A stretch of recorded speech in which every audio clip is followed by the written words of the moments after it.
Good evening everyone. आज इस set 21 में हम देख रहे हैं फिर से +2 के क्वेश्चन का डिस्कशन।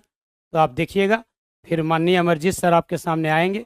तो जो सवाल +2 से रिलेटेड है उसको हम देख लेते हैं। तो सवाल है आपका, एक क्वेश्चन है क्वेश्चन नंबर 5 देखिएगा। कह रहा है what is the mean deviation of the number 10, 9, 21, 21, 16, 24 from the mean. Mean के लिए तो नंबर रिपीट नहीं होना चाहिए, मीन में नंबर रिपीट नहीं होता है, ये लगता है 2 बार लिखा गया है मीन के लिए। तो आप इसको कंसेप्ट को समझिए। Mean deviation from mean, mean deviation, deviation from mean, ये आपको निकालना है। तो इसमें क्या करेंगे, हम पहले मीन निकालते हैं। तो अगर इसी डेटा को हम सही मानते हैं तो डेटा को हम मान लेते हैं कि एक्स है वेरिएबल। तो एक्स आपका दिया हुआ है 10, 9, 21, 21, 10, 9, 21, 21, 16 और 24। तो इसको जोड़ेंगे, पहले हम मीन निकालेंगे। तो मीन बराबर क्या हो जाएगा 9 1 10 1 11 6 17 4 21 का 1 बाकी 2 1 3 2 5 2 7 1 8 2 10 101। और डेटा कितना हो गया 1 2 3 4 5 6। तो मीन बराबर होगा 101/6। नहीं, यहाँ पर जो है ना, ये इसको हटा दीजिए, ये 21 नहीं होना चाहिए। डेटा यहाँ पर एक ये नहीं होनी चाहिए 21। तो 21 को हटा देते हैं। तो आप कंसेप्ट को पकड़ लीजिएगा बढ़िया से। डेटा मीन दिया, एक्स दिया हुआ है आपका 10, 9, 21, फिर 16 और फिर 24। तो 9 1 10 6 16 4 20 के 0 बाकी 2 1 3 2 5 1 6 2 8। तो मीन बराबर होगा 80/1 2 3 4 5 यानी 16। मीन हो गया 16। अब हम निकालते हैं मीन डेविएशन। तो इसको लिखते हैं डेल्टा से। डेल्टा बराबर होगा एक्स माइनस एक्स का मीन और इसका मॉडुलस, मॉडुलस। तो मीन डेविएशन निकाल देते हैं डेल्टा, यानी एक्स माइनस मीन का मॉडुलस। तो 10 में से आप घटा देंगे 16, 10 माइनस 16 यानी मॉडुलस में होगा -6। और आप जानते हैं कि मॉडुलस से बाहर निकलता है प्लस, पॉजिटिव। तो ये हो जाएगा आपका 6। 9 में से 16 घटाएंगे तो ये हो जाएगा 7, होगा -7, लेकिन मॉड बदल देगा प्लस में। 21 में से 16 घटाएंगे 5, 16 में से 16 घटाएंगे 0, 24 में से 16 घटाएंगे 8। अब इसको जोड़ेंगे, यानी सिग्मा निकालेंगे डेल्टा का। तो 7 6 13 5 18 और 8 26 होगा। तो mean deviation from mean, mean deviation median से भी होता है, मोड से भी होता है। तो मीन डेविएशन अगर हम मीन से निकालें तो इसका मतलब होगा मीन डेविएशन मतलब डेविएशन का मीन, यानी इसका sigma x minus x dash के modulus divided by number of data. तो ये आ गया आपका 26 divided by number of data कितना था 5। तो 5 5 25 और 1 5 दूनी 10, 5.2 ये आ जाएगा। ध्यान दीजिए, हो सकता है कि ये सही भी रहे 21, तो 21 मान के बनाइएगा तो हो सकता है कुछ और आंसर आए, लेकिन मेरे हिसाब से ये 21 नहीं होनी चाहिए, ये 2 बार लिखा गया है। तो ये आंसर आपका 5.2 आएगा। तो मीन डेविएशन कैसे निकालते हैं एक बार फिर से समझिए। पहले हम निकालते हैं मीन। मीन का मतलब हुआ sum of data by number of data. तो सम ऑफ डेटा 80 हो गया, नंबर ऑफ डेटा 5 हो गया, मीन हो गया 16।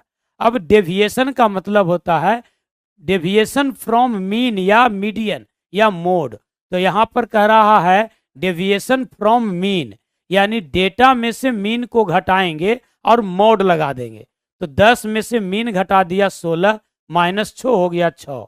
इसी प्रकार से सब निकालेंगे। अब इनका मीन, तो इनका मीन का मतलब हुआ इनका summation by total number of data. तो इनका समेशन 26, नंबर ऑफ डेटा 5।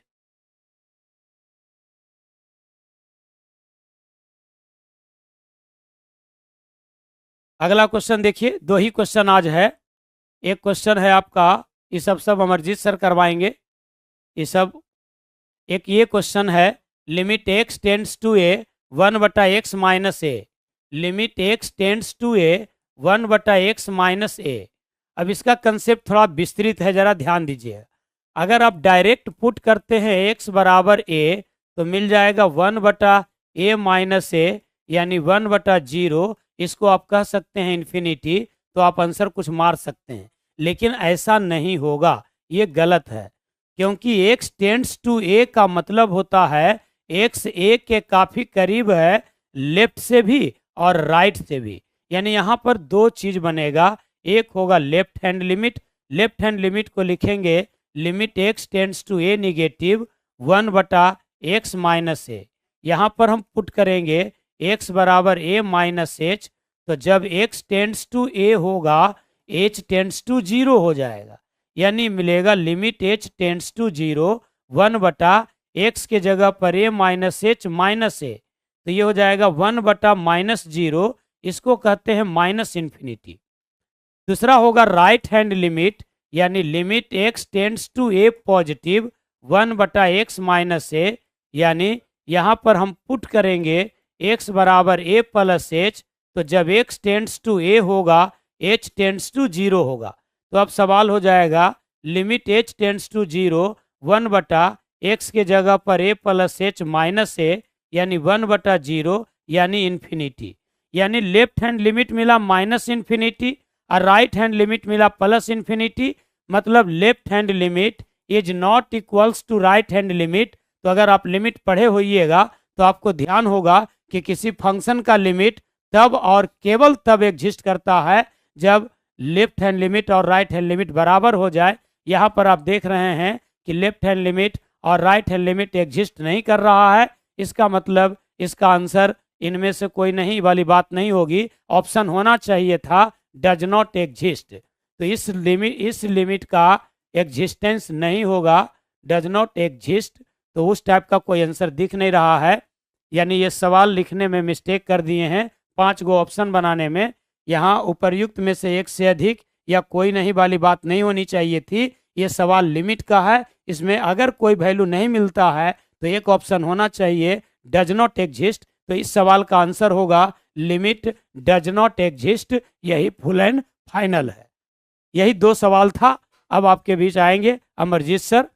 इसी तरह से हम लोग सभी सेट में सभी सवालों का डिस्कशन करते रहेंगे, जो हमारे हिस्से का होगा 2, 3, 4 सवाल जो भी होगा वो हम लोग करते रहेंगे। बहुत बहुत धन्यवाद।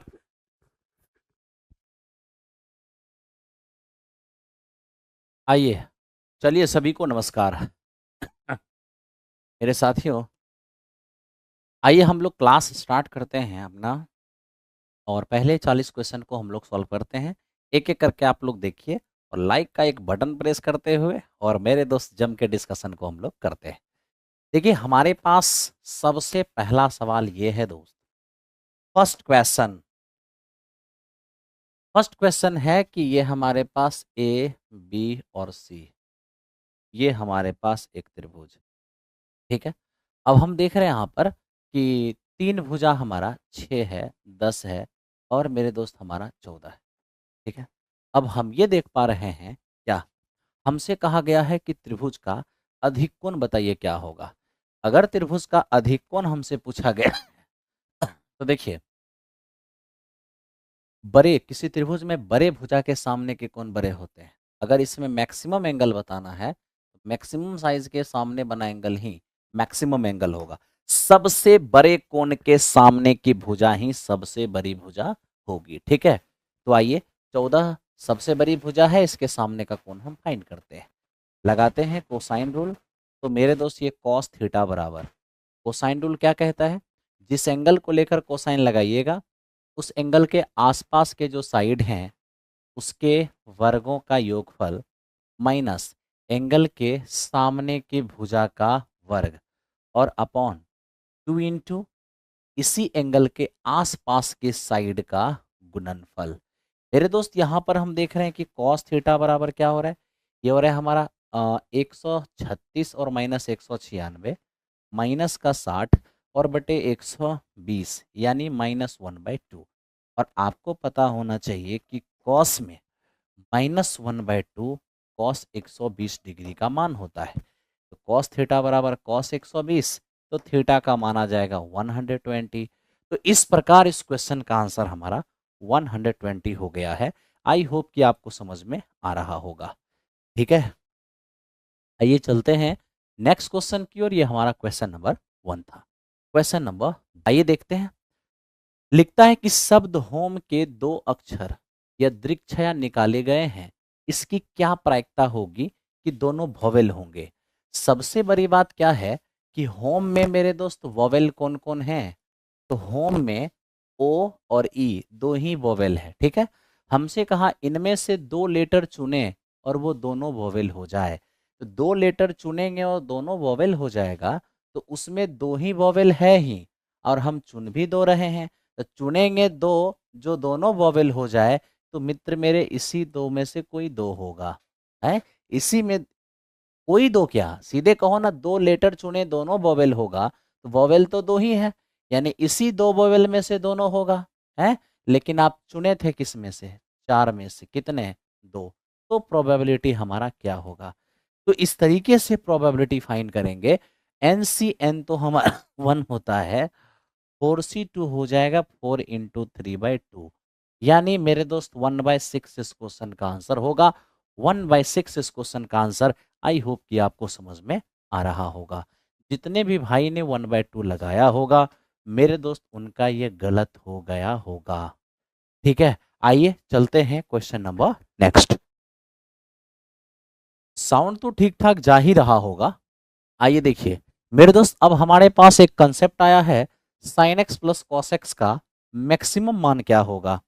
मैं आपको ये बताता हूं, ए साइन थीटा और प्लस बी कॉस थीटा। ठीक है मेरे दोस्त, इसमें हमसे 2 बात पूछा गया है। इसका मैक्सिमम मान पूछा जा रहा है और इसका मेरे दोस्त हमसे मिनिमम मान पूछा जा रहा है। थोड़ा सा ध्यान दीजिएगा। अगर हमें इसका मैक्सिमम मान फाइंड करना है, तो मेरे दोस्त वेरी सिंपल, ए स्क्वायर प्लस बी स्क्वायर इसका मैक्सिमम मान है, और मेरे दोस्त ए स्क्वायर प्लस बी स्क्वायर ही इसका मिनिमम मान भी होता है। लेकिन याद रखना, मैक्सिमम को पॉजिटिव रखते हैं और मिनिमम को नेगेटिव रखते हैं। तो आइए मेरे दोस्त, हम करते हैं इसका मैक्सिमाइज इसे। ठीक है, अगर हम इसे मैक्सिमाइज करेंगे तो क्या होगा, रूट के अंदर ए स्क्वायर 1 का स्क्वायर, बी स्क्वायर भी 1 का स्क्वायर, फाइनली हमारे पास √2 हो जाएगा। तो √2 हमारा मैक्सिमम मान हो जाएगा, माइनस √2 इसका मिनिमम मान हो जाएगा। ठीक है, चलते हैं क्वेश्चन नंबर नेक्स्ट की ओर। आप चिंता मत कीजिए, आप काम करते रहिए, मैं तेजी में काम करूंगा, आप टेंशन मत लो। मेरे दोस्त, ये अभी जो करा रहा हूँ ये टीआरई और एस्टेट दोनों के लिए है। आप बिल्कुल मत घबराइए कि टीआर एस्टेट के लिए नहीं है। ठीक है, हाँ, एस्टेट का प्रीवियस एक दिन हम सॉल्व करेंगे, उम्मीद है कि कल ही सॉल्व करेंगे, और एस्टेट के प्रीवियस को सॉल्व करने के क्रम में हम सारा कंसेप्ट आपको बता देंगे। ठीक है, देखिए 4 12 36 का 5वां पद क्या होगा। मेरे दोस्त, अगर हमें 5वां पद फाइंड करना है, तो सबसे पहले ये देखिए ना, 3 गुना हुआ है और ये भी मेरे दोस्त हमारा 3 गुना हुआ है। तो जब ये 3 गुना हो रहा है, तो 5वां पद क्या होगा, ए आर की पावर 4 हो जाएगा। आप कहोगे हाँ जी सर। तो देखिए, ए हमारा 4 है, आर आर किसको बोलते हैं, common ratio, second term upon first term, ये हमारा 3 होगा कॉमन रेशियो। तो मेरे दोस्त ये हमारा 3 और पावर 4। ठीक है, तो ये 4 और गुने 81, तो हमारा रिजल्ट 324 हो जाएगा। ऑप्शन नंबर बी इस क्वेश्चन का आंसर हो जाएगा। ठीक है, अब मेरे दोस्त आप जरा सा यहाँ ध्यान से देखिए, मैं आपको बताऊं, एक जीपी का जो जनरल टर्म होता है मेरे दोस्त, जीपी का जो जनरल टर्म होता है, a a r square, sorry, a r, a r square, a r cube, ठीक है, dot dot dot dot dot a r की पावर n-1। तो यही मेरे दोस्त जीपी का nवां पद है, ए आर की पावर n-1। मैंने इसी का इस्तेमाल अभी यहाँ पर किया है ना, n के जगह 5 रखा था, तो 5 - 1 हमारा 4 हो गया। ठीक है, उम्मीद करते हैं कि ये चीजें आपको समझ में आ रहा होगा। ठीक है, आप देखिए इसको, समीकरण ax square plus b x plus c बराबर 0, जहां a does not equals to 0 का एक मूल, ठीक है। अब देखो मेरे दोस्त, हमें क्या किया है, ये हमें एक द्विघात समीकरण दे दिया है, ठीक है। और इसमें हमें कहा जा रहा है a does not equals to 0 का एक मूल दूसरे का दो गुना है। तो बताइए प्रतिबंध इसमें क्या होगा, एक मूल दूसरे का दो गुना है, तो मेरे दोस्त दूसरे मूल को अल्फा मान ले, तो एक क्या हो जाएगा, उसका डबल 2 अल्फा हो जाएगा। आप कहोगे हाँ, आपको तो पता है ना कि मूलों का योगफल क्या होता है, माइनस बी, तो बी के जगह वहां पर बी ही है और ए के जगह ए ही है। मूलों का योगफल माइनस बी बाई ए, यहाँ से 3 अल्फा का मान माइनस बी बाई ए है। तो मेरे दोस्त अभी ऐसे ही रहने दीजिए, जरूरत पड़ेगी तो देखा जाएगा। इसके बाद मूलों का गुणनफल, तो मूलों का गुणनफल 2 अल्फा इंटू अल्फा। मूलों का गुणनफल क्या होता है, c बाई ए।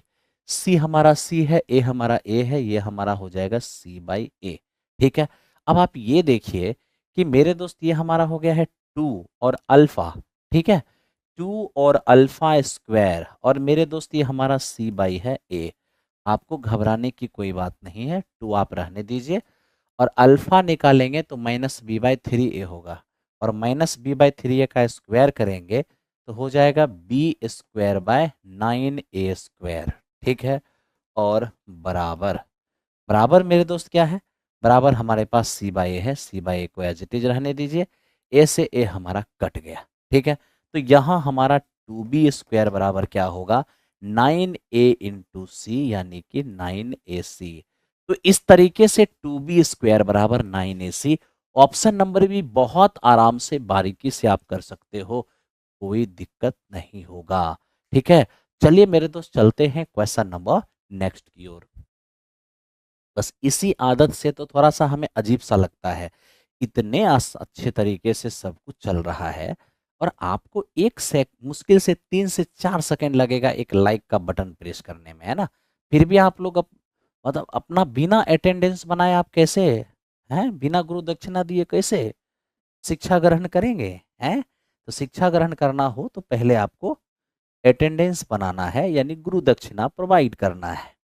नहीं दोस्त मेरे, मजाक कर रहा हूँ, लाइक करना हो ना हो अपना मर्जी पर है, ठीक है। बस अच्छे से समझो मैं पढ़ा क्या रहा हूँ। अब देखो x square minus 2x plus 4 बराबर 0 के मूल अल्फा और बीटा हैं, अल्फा की पावर 5 और बीटा की पावर 5 क्या होगा। दो बात तो समझ में आता है, क्या, मूलों का योगफल माइनस बी, तो बी आपका है -2 और बाई में ए आपका कितना है मेरे दोस्त 1, तो ये क्या कह देंगे आप, 2 कह देंगे, कहोगे हाँ जी सर। अब मेरे दोस्त यहाँ पर मूलों का अगर हम गुणनफल लेंगे तो ये हमारा c बाई ए होगा। अब c देखिए हमारा कितना है 4, और a मेरे दोस्त हमारा कितना है 1, तो कितना हो जाएगा, 4 हो जाएगा।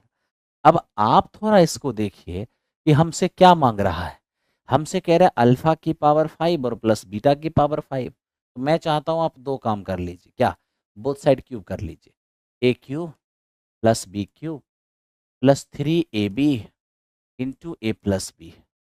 मैंने बोथ साइड क्यूब इसको किया, इसको 2 का क्यूब 8 हो जाएगा। आप कहोगे हाँ जी सर। अब दो बात, दूसरा बात क्या, स्क्वायर कर लीजिए both side, a square plus b square plus 2ab, ये मेरे दोस्त क्या होगा, 2 का स्क्वायर 4 हो जाएगा।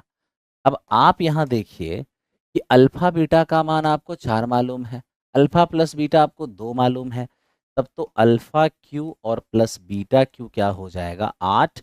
अब 12 दूनी 24 जाके घटेगा माइनस का 16, ये हमारा इक्वेशन फर्स्ट हो गया। अब हम देख रहे हैं अल्फा इंटू बीटा यहाँ पर 4 है, ये जाके घटेगा alpha square plus beta square, ये 8 8 जाके 4 हम घटेगा -4, ये इक्वेशन हमारा सेकेंड हो गया। अब आइए दोनों को मेरे दोस्त मल्टीप्लाई करें, क्योंकि हमें पावर 5 चाहिए। अब मल्टीप्लाई करोगे alpha Q into alpha square, alpha की पावर 5 होगा, alpha Q into beta square, ये हमारा हो जाएगा alpha Q beta square, plus इसको देखिए beta Q into alpha square, alpha square beta Q हो जाएगा, plus beta Q into beta square, ये बीटा की पावर 5 हो जाएगा, बराबर यहाँ -16 और -4 गुना करेंगे तो 64 हो जाएगा। मित्र मेरे बस यहीं पे हमारा खत्म हो गया। अल्फा की पावर 5 और बीटा की पावर 5। ई दोनों में आप गौर से देखिए, आपको alpha square beta square common आएगा, यहाँ से अल्फा बचेगा और यहाँ से बीटा बचेगा, बराबर 64।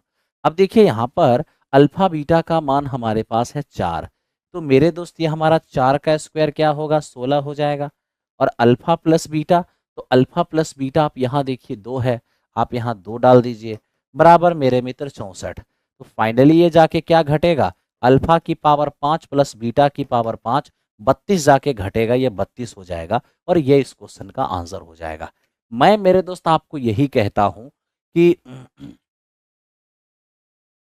सरोज क्वेश्चन नंबर 1 में क्या कहना चाहते हो, क्वेश्चन नंबर 1 में क्या ही परेशानी है क्वेश्चन नंबर 1 में, ठीक है।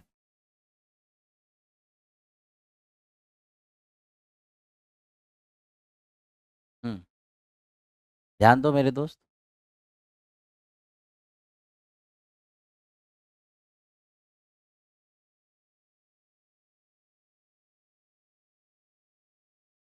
अरे क्या है यार, क्रम छोड़ो ना, क्रम से क्या मतलब है, आप कोई फर्क पड़ता है इसमें। अरे आप 6 10 14 कर लीजिए, या आप 6 14 10 कर लीजिए, क्या दिक्कत है, इसमें तो कुछ फर्क ही नहीं पड़ता है। हमको अधिक अधिक कोणीय त्रिभुज में अधिक कोण मांगा है, सबसे बड़े भुजा के सामने का एंगल निकाल दिए, इसमें इतना क्या परेशानी है।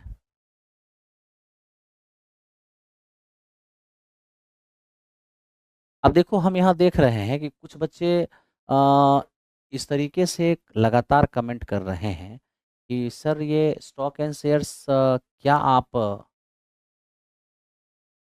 टीआरई 5.0 में पढ़ाओगे क्या। हम पढ़ाएंगे तो 3.0 में ही, ठीक है। लेकिन अगर इतनी जल्दबाजी आप में है, अब आपको क्या ही बोले। सिलेक्शन के लिए सबसे पहला काम होता है पेशेंस रखना, ठीक है। अगर अब ऐसा थोड़ी ना आपकी तरह एक ही काम नहीं ना है जी, आपकी तरह दिन भर बैठे थोड़ी ना रहते हैं, दिन भर क्लास क्लास ही रहता है, ठीक है। तो कुछ भी करेंगे तो टाइम अरेंज करने के बाद ही करेंगे, ठीक है। टाइम जैसे ही अरेंज होगा, ये रात में ही हम, मुझे लगता है कि आज आज तो नहीं, कल परसों और नरसों 3 दिन के अंदर नाइट में ही हम प्लान बना करके और क्लास करा देंगे, ठीक है। क्योंकि दिन में टाइम नहीं मिल पाता है, जिसके कारण प्लान नहीं बन पाती है। बाकी आप कटाक्ष करने के लिए करो, कोई भी कटाक्ष में क्या ही कर सकता हूँ, ठीक है। मतलब एक 99.9% अच्छे काम अगर कर लो, 99.9% अगर अच्छे काम कर लो, और 0.01% काम में अगर थोड़ा सा लेट हो गया, तो आप इतने इतने आप लोग पेशेंसहीन हैं कि आप इसको इग्नोर करते हैं, आप बस इसको पकड़ते हैं, ठीक है। जब आपका क्या बोलते हैं थिंकिंग और आपकी सोच इस प्रकार की होगी, तो आप समझ ही लो, बाकी क्या ही बोलना है, ठीक है। आप इसको इग्नोर करते हैं, ठीक है, और आप इसको पकड़ के जपते रहते हैं दिन भर, ठीक है। चलिए आगे बढ़ते हैं, बाकी हम कुछ नहीं बोलेंगे। अगर आप में से कोई ये चाहते हैं कि मैं यूट्यूब पे पढ़ाऊँ नहीं, तो ये आपका मकसद पूरा नहीं होगा। मैं आप यूट्यूब पे पढ़ाऊँगा और रेगुलर पढ़ाऊँगा, ठीक है। चलो ध्यान दो, 3x-4y बराबर 5, 12x-16y और बराबर 20 के हल होंगे। हम ये देख पा रहे हैं 3x-4y और -5 बराबर 0। एक दूसरा इक्वेशन हम देख रहे हैं कि 12x माइनस का 16y और मेरे दोस्त माइनस का 20 और बराबर 0 क्या होंगे यहाँ पर। इसके लिए नहीं सोचना है, आप a1/a2 कर लो, आप b1/b2 कर लो, और आप मेरे दोस्त c1/c2 कर लो, ठीक है। और देख लो कि यहाँ पर क्या होता है। आप देखोगे 1/, यहाँ भी 4 होगा, यहाँ भी 1/4 होगा, यहाँ भी 1/4 होगा। तीनों ही जब आपस में इक्वल होंगे, तो यहाँ पर क्या होगा, रेखाएं समपाती होंगी, साथ ही साथ मेरे दोस्त संगत होगा, ठीक है, आश्रित होगी, और क्या, इनफाइनाइट सॉल्यूशन होंगे, ठीक है, इनफाइनाइट सॉल्यूशन होंगे। अनंत हल हो। तो हमें यहाँ पर दिख रहा है कोई भी ऑप्शन ऐसा नहीं है, कोई उभयनिष्ठ हल नहीं होगा, केवल एक उभयनिष्ठ हल होगा, ठीक है, और दो उभयनिष्ठ हल होगा, बिल्कुल भी नहीं। इनफाइनाइट हल होगा, तो इनमें से कोई नहीं, यही हमारे इस क्वेश्चन का आंसर होगा। ठीक है, चलिए आगे करते हैं।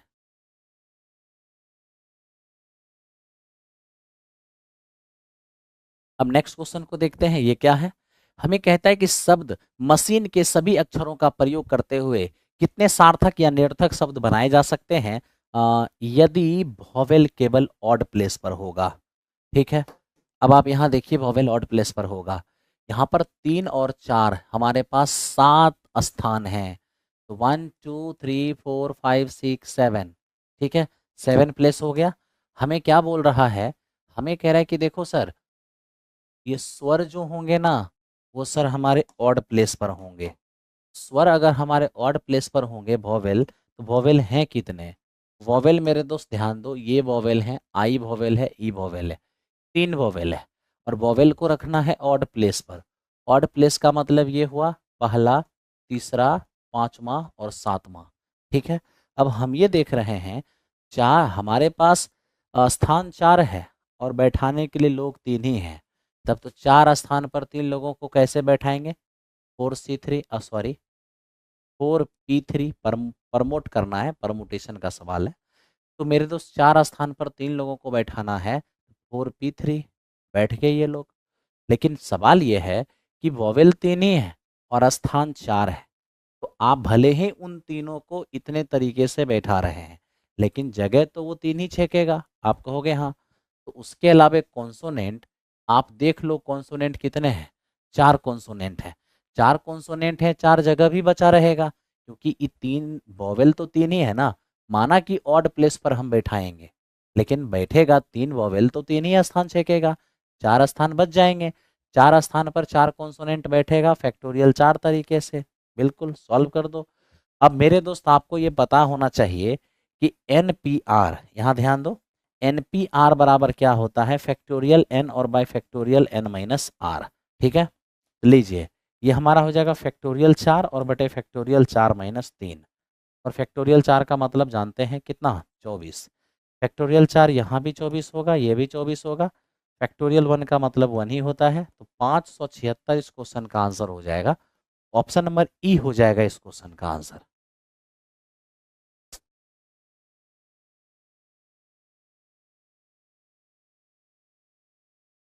मिस्टर सरोज कुमार, हम 10 बार एक ही चीज को नहीं देखेंगे, ठीक है ना।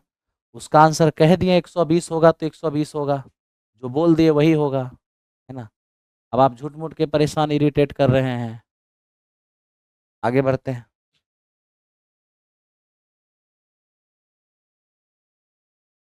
अब देखिए इसको, ये मेरे दोस्त क्या है, कहता है एक भिन्न के अंश और हर दोनों में 2 जोड़ने से भिन्न 9/11 हो जाएगा। अंश हर दोनों में 3 जोड़ेंगे तो 5/6 हो जाएगा। अब देखिए, अंश और हर दोनों में हम 2 जोड़ेंगे तो मेरे दोस्त 9/11 हो जाएगा, और अंश और हर दोनों में 3 जोड़ेंगे, 7/9 में अगर आप 3 जोड़ते हैं तो 12 सॉरी ये हो जाएगा 10, 10/12 यानी कि 5/6। बिल्कुल मेरे दोस्त, 2 जोड़ेंगे तो 9/11 हो जाएगा, और 3 जोड़ेंगे तो 5/6 हो जाएगा। ये केवल और केवल ऑप्शन नंबर ए में हो रहा है, इसलिए ऑप्शन नंबर ए इसका क्या हो जाएगा, आंसर हो जाएगा। ठीक है, अब इसको देखो, ये क्या है। मित्र ये कहता है कि 8200 रुपये को 5% वार्षिक चक्रवृद्धि ब्याज की दर से 2 वर्षों के लिए कर्ज लिया जाता है, जिसे समान वार्षिक किस्तों के द्वारा वापस कर दिया जाता है। तो प्रत्येक किस्त में कितने रुपए वापस करने होंगे, अब आप बताइए ना। अब मेरे दोस्त 5% का रेट है, तो कहने का मतलब 1/20, ये हमारा क्या हो रहा है, ये हमारा इंटरेस्ट लग रहा है। ठीक है भाई, सॉरी, 5% की रेट से कोई भी धनराशि हर साल में 1/20 की वृद्धि करेगा। तो अगर हम यहाँ से प्रिंसिपल और इंस्टॉलमेंट का इंस्टॉलमेंट का रेशियो लेंगे, तो थोड़ा ध्यान से देखना, 1/20 की वृद्धि का मतलब है 20 प्रिंसिपल, और साल के अंत में एक बढ़कर क्या हो जाएगा, 21। ठीक है, तो 20 से जो 21 हुआ है ना, ये 1 साल के लिए, ये 1 साल की कहानी है। जब 2 साल की बात आएगी तो इसकी पावर 2, यानी कि 400 से 441। अगर 3 साल की बात होती तो फिर इस पर पावर 3 देते, लेकिन बात 2 ही साल की है, हम यहीं पर रुक जाएंगे। ठीक है।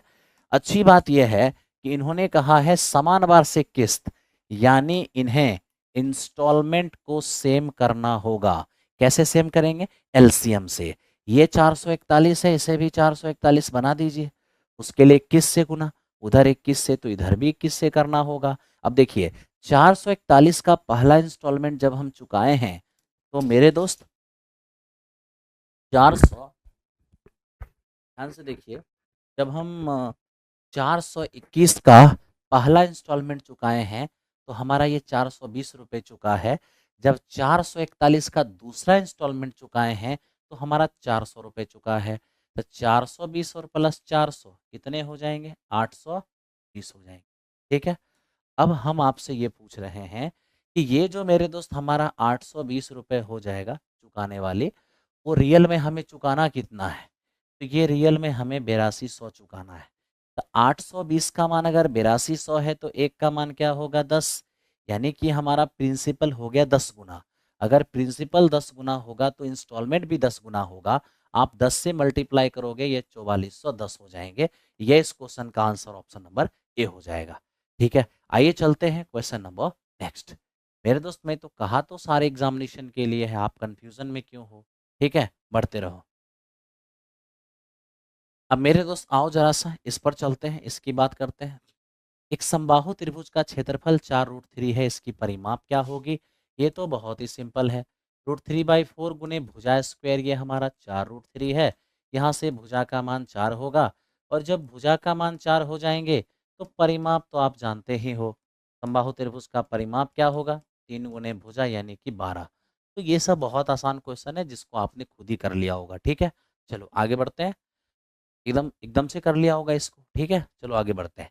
अब ये क्या कह रहा है? 20% और 15% के दो क्रमिक छूट का मेरे दोस्त समतुल्य छूट क्या होगा? छूट दिया जाता है एमआरपी पर, और छूट देने के बाद फाइनली सेल कर दिया जाता है।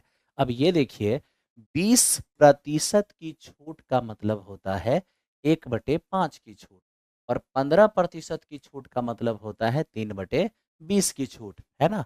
1/5 की छूट का मतलब एमआरपी 5, 1 की छूट देंगे तो 4 में बेचेंगे, और 3/20 की छूट का मतलब होता है एमआरपी 20 और 3 की छूट देंगे तो 17 में बेचेंगे, है ना।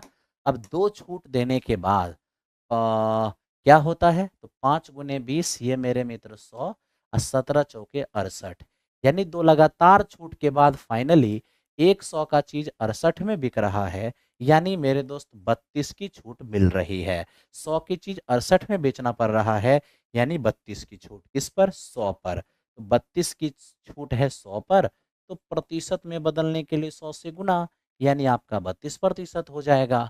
ऐसे भी आप जानते हो, जब बेस में 100 हो तो वैल्यू में जितना कमी या वैल्यू में जितना वृद्धि प्रतिशत में भी वही होता है। ठीक है, चलो चलते हैं क्वेश्चन नंबर नेक्स्ट।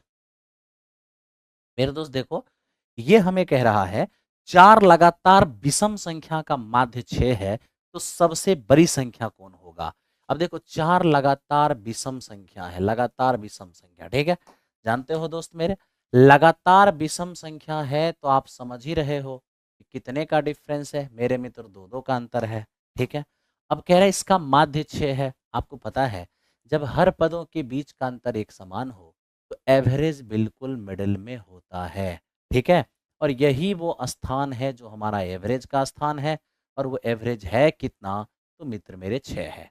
अब हम आपसे कह रहे हैं कि ये मेरे दोस्त, और ये हम देख रहे हैं क्या कि हमें तो सबसे बड़ा ऑड मांगा है ना।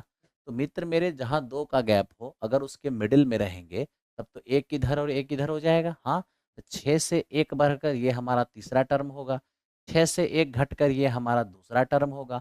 हमें सबसे बड़ी संख्या चाहिए, 7 में 2 जोड़ दीजिए तो अगला टर्म हमारा 9 हो जाएगा, यानी सबसे बड़ी संख्या हमारा 9 हो जाएगा। उम्मीद करते हैं समझ में आपको आ रहा होगा। एकदम ऐसा ही आगे बढ़ते रहिए और मेरे दोस्त चलते रहिए। देखिए ये क्या है? टेन थीटा बराबर लंब बटे आधार। तो मेरे दोस्त ये हमारा लंब हो जाएगा, ये हमारा आधार हो जाएगा। अगर हम हाइपोटनीज निकालेंगे तो √6 हो जाएगा। ठीक है, हमें cosec square minus sec square चाहिए। कॉसेक स्क्वायर क्या होता है, कर्ण और बटे लंब। कर्ण हमारा √6 है और लंब हमारा 1 है, स्क्वायर करेंगे 6/1 हो जाएगा। सेक स्क्वायर क्या होता है, कर्ण और बटे आधार, तो √6/5 स्क्वायर करेंगे तो 6/5 हो जाएगा। अब मेरे दोस्त यहाँ पर अगर हम घटाते हैं, ये हमारा 5 और ये हो जाएंगे 30 और 30 माइनस में 6, यानी कि हमारा 24/5 आ जाएगा। ये इस क्वेश्चन का आंसर है, option number A. I hope समझ में आपको आ रहा होगा। ठीक है, चलो मेरे दोस्त चलते हैं क्वेश्चन नंबर नेक्स्ट। मेरे भाई सारा चैप्टर होगा, आप टेंशन मत लो, मैं रात में ही आपको करा दूंगा, दिन में समय नहीं मिल पा रहा है, तो रात में ही 3 दिन के अंदर ही मैं आपको स्टॉक एंड शेयर्स करा दूंगा और इंस्टॉलमेंट करा दूंगा, 2 टॉपिक करा दूंगा, ये मेरा आपसे वादा है, आप टेंशन मत लो। ठीक है, चलो। घन के किनारों की लंबाई का योगफल एक वर्ग के परिधि के आधे के बराबर है। यदि घन के आयतन का संख्यात्मक मान वर्ग के क्षेत्रफल के संख्यात्मक मान के 1/6 के बराबर है, तो मेरे दोस्त वर्ग की भुजा की लंबाई क्या होगी। अब आप ध्यान से देखिए क्या, तो मेरे दोस्त घन, अगर हम एक घन बनाते हैं, प्यारे भाई ध्यान से आप लोग देखो, बहुत मजा आएगा आप लोगों को। ठीक है, ये देखो, ये हमारा एक घन है और साथ में मेरे दोस्त एक स्क्वायर है। घन की साइड को ए मान लेता हूँ, स्क्वायर की साइड को बराबर ए मान लेता हूँ। ठीक है ना, अब हमें ये कहा कि सर घन की जो सभी किनारों का योग है वो वर्ग के परिधि के आधे के बराबर है। घन के तो 12 किनारे होते हैं, योगफल हो जाएगा 12a। तो घन के सभी किनारों का योग वर्ग की परिधि जो 4 गुना भुजा होता है, घन के सभी किनारों का योगफल वर्ग के परिधि के आधे के बराबर है। तो यहाँ से मेरे दोस्त हम देखेंगे कि 6a बराबर हमारा a हो जाएगा। क्या चाहिए मुझे, मुझे चाहिए वर्ग की भुजा, तो आप यहाँ से घन की भुजा निकाल कर रख लीजिए। ठीक है भाई, चलिए अगला क्या कह रहा है। अगला इंफॉर्मेशन है कि घन की जो आयतन है वर्ग के क्षेत्रफल के संख्यात्मक मान के 1/6 के बराबर है। तो घन का आयतन, घन की भुजा a है तो आयतन क्या होगा, 1 हो जाएगा, है ना। मेरे दोस्त वर्ग के क्षेत्रफल का संख्यात्मक मान यानी हमारा ये ए स्क्वायर। ठीक है, तो देखिए घन का जो आयतन है वर्ग के क्षेत्रफल के संख्यात्मक मान, ठीक है, कि 1/6 के बराबर है। घन का आयतन वर्ग के क्षेत्रफल के संख्यात्मक मान के 1/6 के बराबर। ठीक है, अब आप a का मान a/6 रखिए, a/6 रखिएगा तो ये हमारा a³ हो जाएगा और ये 216 बराबर यहाँ a स्क्वायर और बटे में 6। अब ये देखिए यहाँ पर a स्क्वायर से हमारा ये चला गया और 6 से मेरे दोस्त हमारा ये 36 हो जाएगा, यानी फाइनली वर्ग की भुजा हमें 36 हो जाएंगे। आई होप कि समझ में आपको आ रहा होगा। ठीक है, तो इस प्रकार से मेरे दोस्त हमने देखा क्वेश्चन नंबर कौन सा हमारा है, क्वेश्चन हमारा 17 है और 17 का आंसर कौन सा आ गया मेरे दोस्त, क्या मांग रहा है, वर्ग की एक भुजा। ठीक है, 3 नंबर आंसर जाएगा, सभी को आ रहा होगा, सभी को बहुत बढ़िया। सेट नंबर 11 से 15 तक का वीडियो नहीं मिल रहा है। अच्छा देखते हैं, उसको अलग करके आपको प्रोवाइड करने की प्रयास करते हैं। ठीक है, अब मेरे दोस्त इसको देखो, ये क्या है, ये तो सिंपल है, कह रहे निम्नलिखित में से कौन अभाज्य होगा, 41 दिख रहा है हमें अभाज्य। ठीक है भाई, आगे चलो, अब बात इसकी करते हैं, ये क्या हमारा है। अब कहोगे सर ये बाकी अभाज्य क्यों नहीं हुआ, ये तो आपको दिख ही रहा है ना, ये 3 से कटता हुआ 7×21 और 3×1 कैसे अभाज्य हो सकता है, और ये 7×13 कैसे अभाज्य हो सकता है। ठीक है, 41 ही है जिस 1 और खुद के अलावा किसी और से विभाजित नहीं होगा। बिल्कुल मेरे दोस्त, ऐसे ही आप लोग लाइक वीक का बटन प्रेस करते रहिए, काफी अच्छा लगता है। कहते नहीं कि चाह अगर हो तुम्हारी, मेरे दोस्त चाह अगर हो तुम्हारी, तो हम शिक्षकगण अपना कलेजा भी निकाल के रख देते हैं, लेकिन जब आपकी चाह नहीं होती है ना, तो हम कुछ भी करना चाहे तो पैर रुक जाता है। मोहब्बत एक तरफ से नहीं, दोनों ही तरफ से होती है। तुम मोहब्बत दिखाओगे, जान अपना तेरे लिए कुर्बान करने की ताकत शिक्षक हमेशा ही रखते हैं। और जान कुर्बान करने का ये मतलब नहीं है कि जान दे देना, कहने का मतलब जान की बाजी लगा देना तुम्हारे लिए, तुम्हारी सफलता के लिए। ठीक है मेरे दोस्त, आओ चलते हैं, इसको देखते हैं, द्विघात समीकरण। 4x square plus 4x plus 1 बराबर 0 के मूलों की प्रकृति होगी। अब आप ये देखो 4x square plus 4x plus 1 बराबर कितने, 0। ठीक है, मूलों की प्रकृति हमसे मांग रहा है। तो मित्र मेरे ये हमारा 2x का होल स्क्वायर प्लस ये हमारा क्या हो जाएगा 2 इंटू 2x इंटू 1 और प्लस 1 का स्क्वायर। ये तो कॉमन सेंस वाली बात है, कोई भी समझ सकता है, इसको देखते ही समझा जा सकता है ये a प्लस बी की होल स्क्वायर है। बाकी मैंने यहाँ पे ब्रेक करके दिखा दिया a स्क्वायर 2ab और b स्क्वायर, ताकि आप समझो कि ये है ना 2x प्लस 1 की होल स्क्वायर है। ठीक है भाई, तो मेरे दोस्त यहाँ पर हम देख रहे हैं जैसे ही स्क्वायर हो गया ना, तो कहने का मतलब यहाँ दो फैक्टर जो है 2x प्लस 1 2x प्लस 1 होगा, यानी x का दोनों ही मान -1/2 -1/2, यानी कि मेरे दोस्त रियल भी होगा और साथ ही साथ बराबर भी होगा, इसलिए आपको टेंशन नहीं लेना। आइए चलते हैं नेक्स्ट क्वेश्चन पे। देखिए ये हमसे कहता है दो संख्या का अनुपात 5:4 है, उसके एलसीएम और एचसीएफ का गुणनफल 18,000 है, तो दोनों संख्या का योग क्या होगा। अगर आप अनुपात की राशि x मानते हैं तो एक हमारा 5x हो जाएगा, एक हमारा 4x हो जाएगा। हमें ये कहा दोनों संख्या के गुणनफल, यहाँ ध्यान दो मेरे दोस्त, ये हमारा दो संख्या है, ठीक है, बाकी एलसीएम एचसीएफ का गुणनफल दिया है। तो हम सभी ने पढ़ा है पहली संख्या गुना दूसरी संख्या बराबर एलसीएम और इंटू एचसीएफ। तो ये हमारा हो गया है 20x स्क्वायर और बराबर एलसीएम इंटू एचसीएफ, ये हमारा 18,000 है।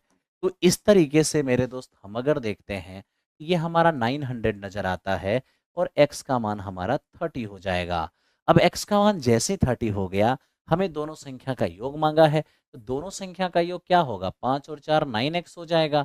तो मित्र मेरे ये 9 और x का मान 30, तो ये हमारा हो जाएगा 270, यानी इस क्वेश्चन का आंसर हमारा ऑप्शन नंबर सी हो जाएगा। ठीक है, बिल्कुल मेरे दोस्त, आइए चलते हैं नेक्स्ट क्वेश्चन की ओर। Question number 21।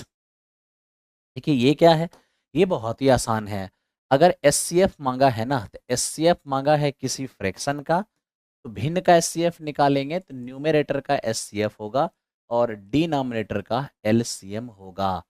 2 8 16 और 10 का मेरे दोस्त उन सब में हमें कॉमन 2 नजर आएगा, तो यही हमारा एचसीएफ हो गया। लेकिन नीचे हम देख रहे हैं 3 81 9 से भी 81 27 से भी 81, सब 81 को काट रहा है, चलिए 81 हमारा क्या हो जाएगा मेरे दोस्त एलसीएम हो जाएगा। तो इस प्रकार इस क्वेश्चन का आंसर हमारा 2/81 होगा, यानी ऑप्शन नंबर ई हो जाएगा आंसर। ठीक है, पढ़ते हैं क्वेश्चन नंबर नेक्स्ट। अब देखिए हमारे पास मेरे दोस्त अभी आप देख पा रहे हो, अगर 4.0 से रिलेटेड कोई भी आपका दोस्त मित्र भाई बाप बंधु कोई भी होगा, आप उसे 4.0 की प्रिपरेशन करने वाला होगा तो आप जरूर बता दीजिएगा। ठीक है, आइए मेरे दोस्त चलते हैं नेक्स्ट क्वेश्चन पर। कह रहा है एक बैग में लाल गेंदों के साथ हरे गेंद, ठीक है, रेड रेड के साथ ग्रीन बॉल का जो रेशियो है वो 4:9 है। ठीक है, हमें कहा गया कि अगर हम बैग में 6 ग्रीन बॉल और डाल देते हैं तो ये रेशियो हमारा 1:3 हो जाएगा। आप खुद ही समझिए दोस्त, किसी बैग में लाल और ग्रीन का जो रेशियो है वो 4:9 है। हमें कहा ग्रीन अगर हम 6 और डाल देते हैं तो लाल और ग्रीन का ये रेशियो हो जाएगा। तो मेरा सवाल ये है कि आपने जो डाला वो तो ग्रीन का डाला है ना, यानी चेंजिंग होना भी चाहिए था तो ग्रीन में होना चाहिए था। तो मेरे दोस्त हमने ग्रीन बॉल के साथ छेड़छाड़ की है तो ग्रीन में चेंजिंग चलेगा, लेकिन रेड में चेंजिंग नहीं होना चाहिए, क्योंकि ना तो मैंने रेड डाला है ना ही मैंने निकाला है। तो मेरे दोस्त रेड हमारा सेम होना चाहिए। नहीं है तो सेम करो, ये 4 है इसे 4 बना दो, 4 बनाने के लिए 4 से गुना, तो रेशियो के कारण इधर भी 4 से गुना करना होगा। अब आप खुद ही देखिए मित्र मेरे, 9 था हो गया 12, इसका मतलब विरोधी 3 का हुआ, कहोगे हाँ ये 3 जो इंक्रीज किया है वो रियल में 6 इंक्रीज किया है, तो 1 का मान क्या हो जाएगा 2। हमें क्या कहा गया, बैग में लाल गेंदें कितनी है, तो लाल गेंदें निकालोगे तो मेरे दोस्त 1 का मान 2 है तो 4 का मान 8 हो जाएगा। 8 हमारा रेड बॉल है, तो 8 सभी लोगों को आया होगा, 8 8 8 8 8 8 8। चलिए आइए बढ़ते हैं क्वेश्चन नंबर ई की ओर। ठीक है, ऐसे ही मेरे दोस्त बिल्कुल लाइक क्विक का बटन प्रेस करते हुए और मेरे दोस्त आप चलते रहिए। ठीक है, अब देखो इस क्वेश्चन में कहा PQR संयुक्त रूप से एक व्यवसाय शुरू करते हैं, यह सहमति हुई है कि P 6 महीने के लिए, Q 5 महीने के लिए और मेरे दोस्त R 3 महीने के लिए पैसे इन्वेस्ट करेंगे और इतने की प्रॉफिट में P की क्या हिस्सा होगी ये बताइए। अब देखिए हमारे पास P है, हमारे पास Q और R, मित्र मेरे 3 पार्टनर हैं। हम डायरेक्ट इनकी प्रॉफिट को काउंट करेंगे। प्रॉफिट का क्या कंसेप्ट होता है? प्रॉफिट का कंसेप्ट होता है इन्वेस्टमेंट इनटू टाइम। यही हमारा क्या है? प्रॉफिट है।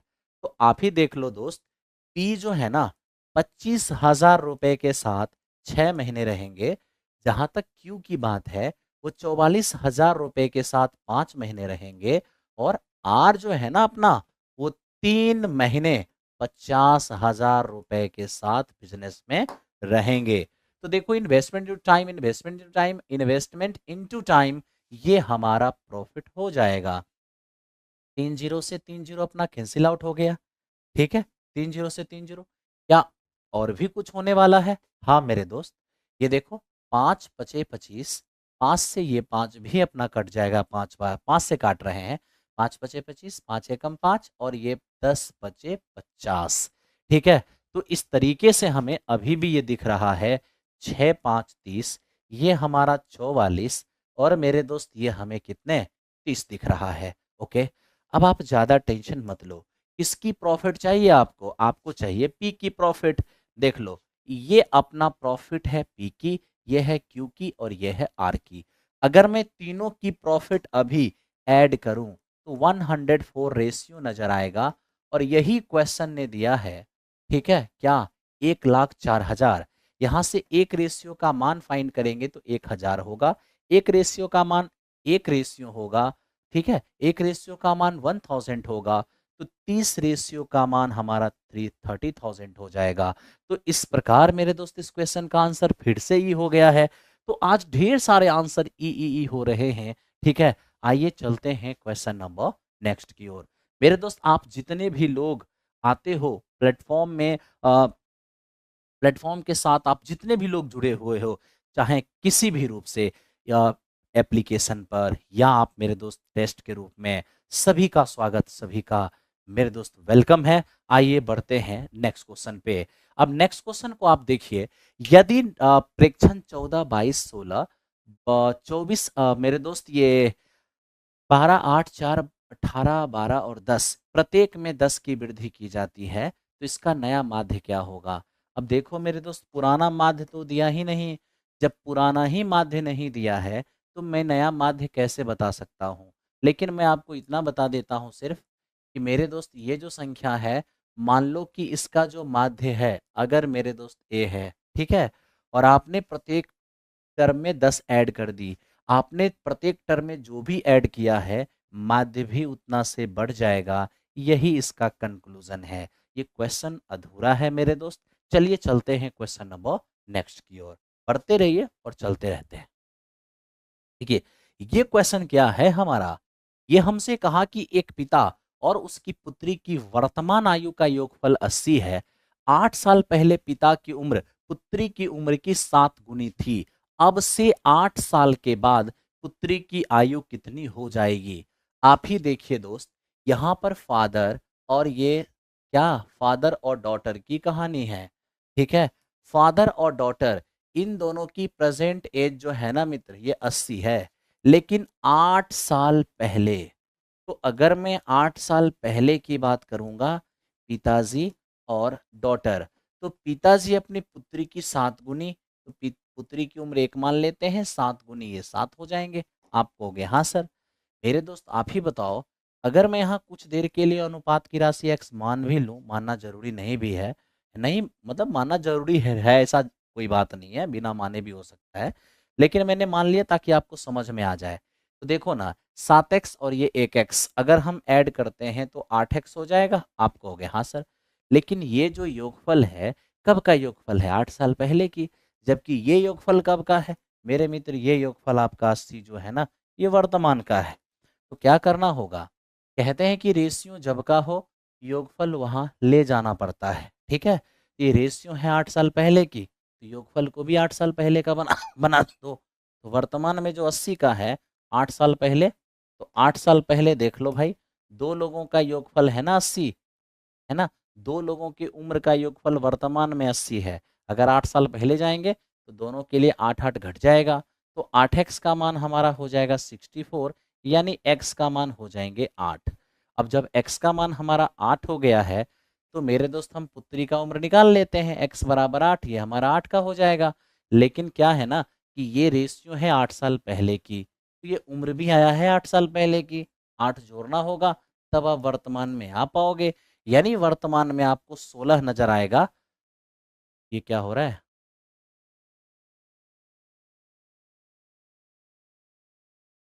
बहुत लोग, बहुत लोग आंसर 24 दे रहे हैं, कहीं मिसिंग हो गया क्या? हम्म, ओ, बिल्कुल सही है। ये जो अभी हम लाए हैं ना मेरे दोस्त, ये तो हमारा वर्तमान उम्र है, ये तो हमारा वर्तमान है, ठीक है। लेकिन हमसे सवाल पूछा है 8 साल बाद, 8 साल बाद पूछेगा ना, तो वर्तमान में जो 16 साल का है वो 8 साल बाद क्या हो जाएगा, 24 साल का हो जाएगा। ठीक, बहुत बढ़िया मेरे दोस्त, thank you thank you thank you. आइए चलते हैं क्वेश्चन नंबर नेक्स्ट की ओर। अब इस पे आ जाइए और देखिए ये क्या लिखा हुआ है।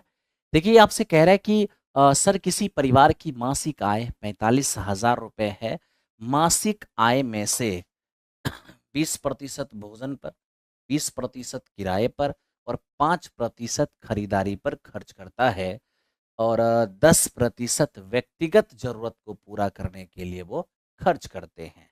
ठीक है मेरे दोस्त, इस क्वेश्चन को पढ़ने के दौरान कहीं भी नहीं लगा है केवल एक बार शेष वर्ड का इस्तेमाल है, उसके पहले कहीं भी शेष वर्ड का इस्तेमाल नहीं है, यानी कि सारे खर्चे 45,000 बेस पे ही किए गए हैं, और जब एक ही बेस पर सारे परसेंटेज कैलकुलेट किए जाएंगे तो हम उसको डायरेक्ट जोड़ भी सकते हैं, यानी कि 20% हमारा भोजन पर, 20% हमारा किराया पर, 5% हमारा खरीदारी पर, 10% व्यक्तिगत। तो मित्र मेरे इस प्रकार हम 55% क्या देख रहे हैं, तो 55% हमारा टोटल खर्च है। तो मित्र मेरे अगर 55% हमारा टोटल खर्च है, थोड़ा ध्यान से देखना, तो मेरे दोस्त हमारा शेष क्या बचेगा, तो 100% में से ना 55% हटा दो, 45% ये मेरे दोस्त हमारे क्या बच जाएंगे, शेष बच जाएंगे। ओके, अब हमें कहा कि यदि वे मासिक बचत का 12% गरीबों को दान दे रहा है तो गरीबों को कितना दान दे रहा है, तो देखिए 45,000 रुपये का 45% उसके पास बच रहा है और इसी का 12% वो दान दे रहा है, तो बताइए वो दान दे कितना रहा है। तो इस पॉइंट ऑफ व्यू से अगर सॉल्व करें तो 3 जीरो से 3 जीरो हमारा चला जाएगा, 6 दूनी 12, 5 दूनी 10, 5 से मेरे दोस्त 9 बार में जाएगा, तो ये हमारा हो जाएगा 45 और 9 के 54। ठीक है, आप इसे मल्टीप्लाई कीजिए, मल्टीप्लाई करते ही आपका आंसर आ जाएगा। ठीक है, तो मल्टीप्लाई कर ही लीजिए ना।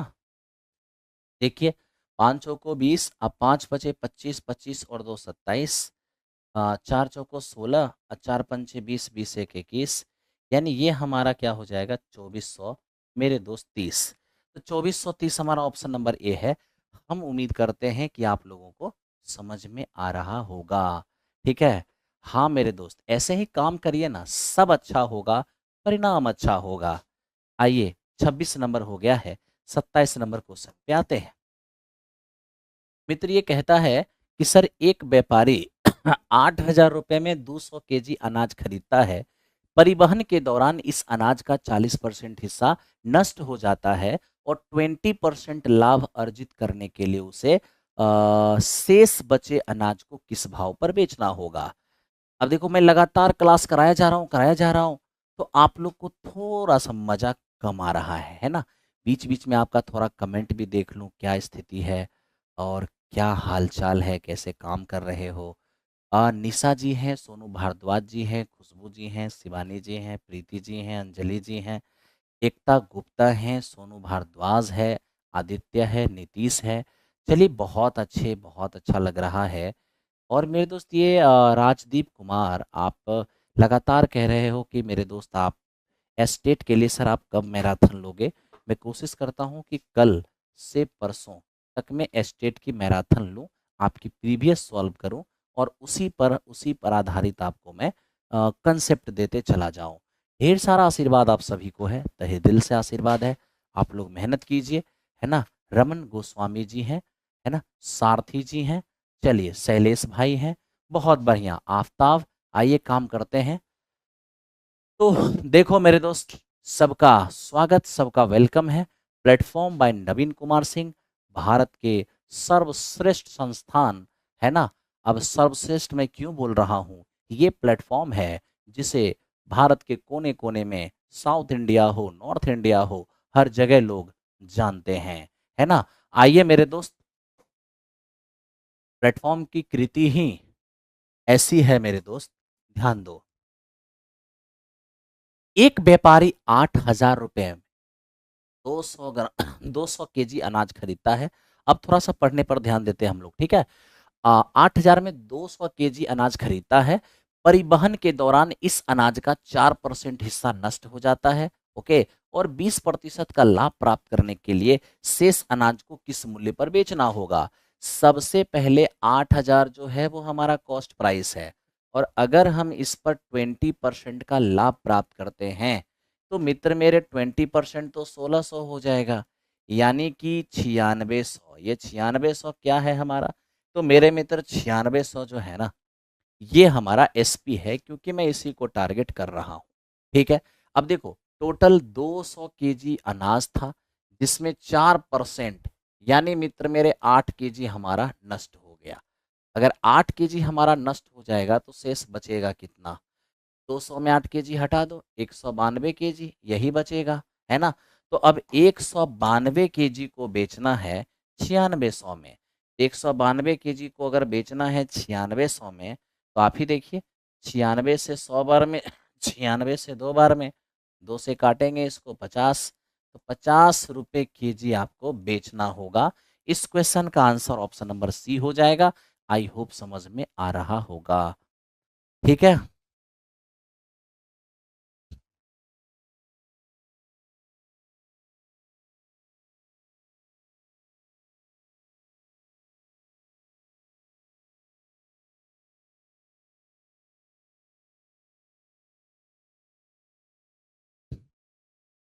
देखो मेरे दोस्त,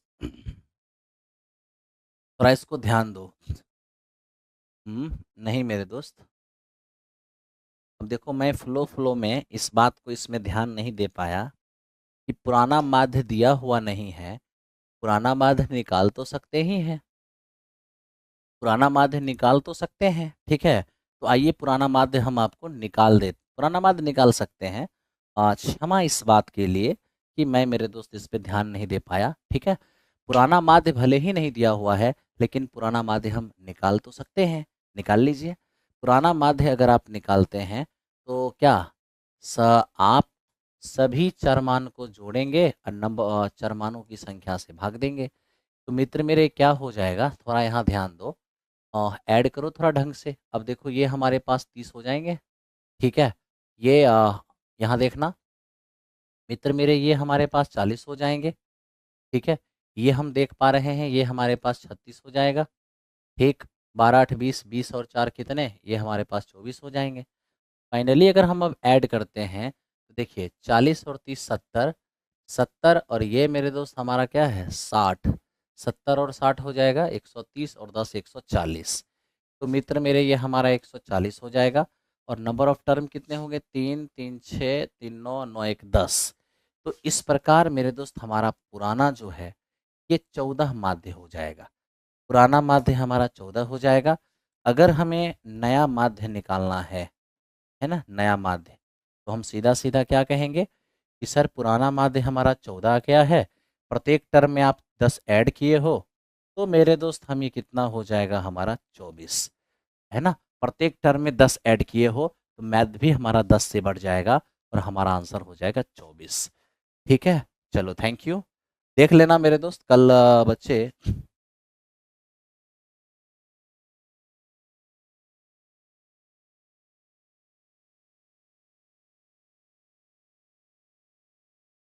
थोड़ा 23 भी देख लीजिए। अरे यार,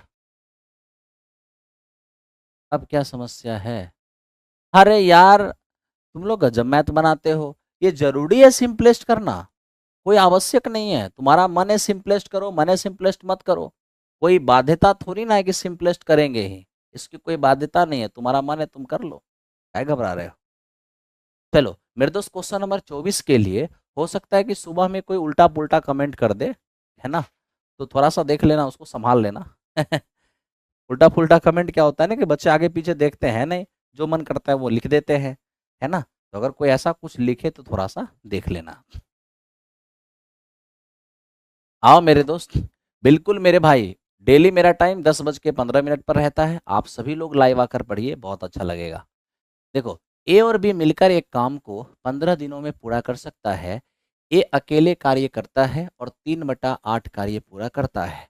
शेष काम को बी करता है, जिसके कारण काम खत्म होने में 34 दिन का समय लगता है। अकेले कार्य करते हुए पूरा काम को करने में जो अधिक कुशल ए है उसको कितना टाइम लगेगा। अब देखो मैं आपको इस टाइप का क्वेश्चन बताता हूँ, वेरी वेरी इंपॉर्टेंट क्वेश्चन है। देखिए क्या, ए और बी दोनों मिलकर शुरू से अंत तक, ए और बी दोनों मिलकर शुरू से अंत तक अगर काम करेंगे तो 15 दिन में खत्म हो जाएगा।